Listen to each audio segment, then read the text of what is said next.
Hi, it's Steve. Today we'd like to show you how to change a freezer drawer slide on your refrigerator. It's a really easy repair. Let me show you how we do it.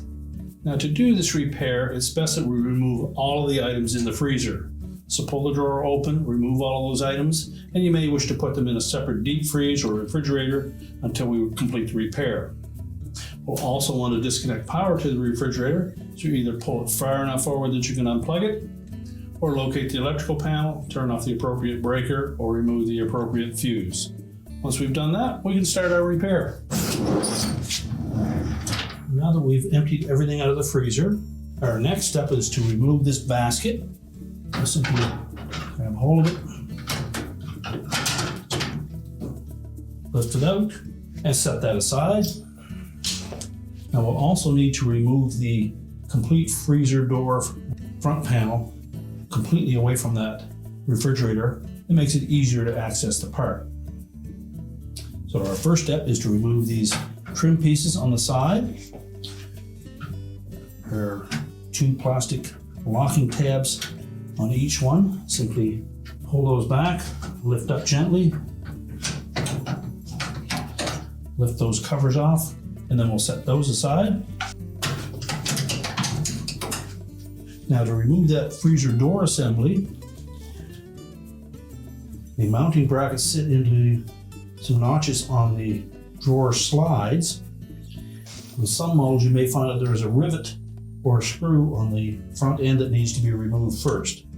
If it's a rivet, you'll need to drill off the head of that. So using an 1/8 inch bit and a portable drill, we're just going to drill those out first. So just position your drill bit in the center of that rivet.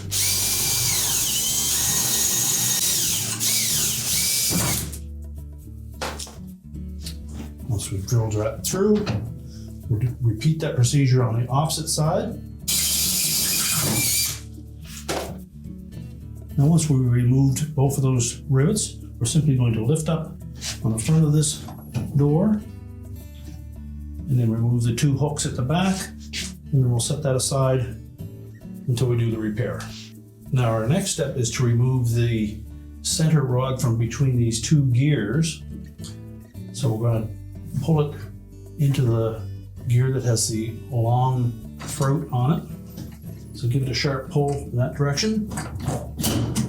That'll disengage from the opposite side. You can just tilt it up, remove it, and set it aside. Now we will need to reuse that gear. So using a flat blade screwdriver, we'll go between the slide and the gear and pry that off.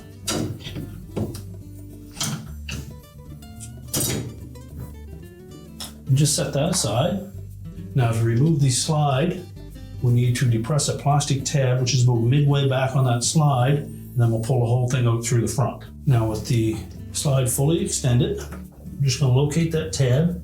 And we'll use that connecting rod for the gears to depress it. And just slide it all the way out from the housing. We can discard the old one. Now when installing that new slide, we want to make sure that the end with the bushing on it goes in first. Simply going to slide it all the way in until you hear that locking tab engage. Then we'll extend it. Now we're ready to reinstall that gear. If we look at that gear, you'll see that there are some cut teeth. Two sets of four opposing each other. And when we install that gear into that bushing, we want to make sure that the first cut tooth lines up with the first notch in that track. Make sure the rail is fully extended. And then simply press that gear into the bushing.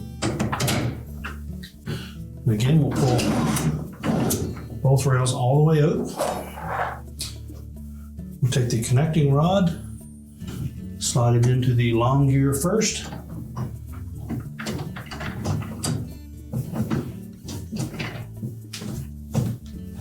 And into the short one on the other side.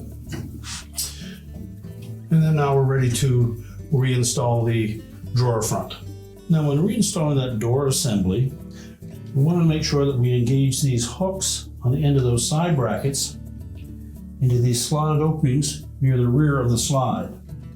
We need to engage both sides, and then there's another tab up closer to the front that will fit into that notch in the front of the slide.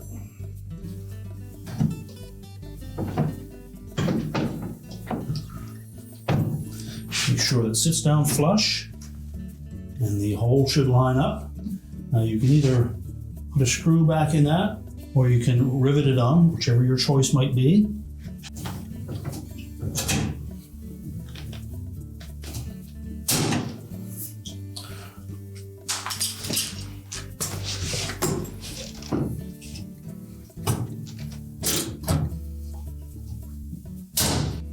So next we'll put the covers in place. Line up the opening on top of that gear. Keep it tight up against the slide. And then push it down into place.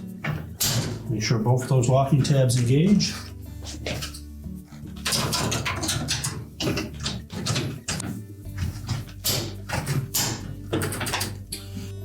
Now we're ready to put that lower basket in. The tapered end in first.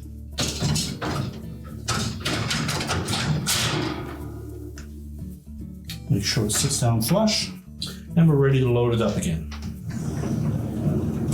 We're now ready to reload the freezer, reconnect the power, and your repair is complete.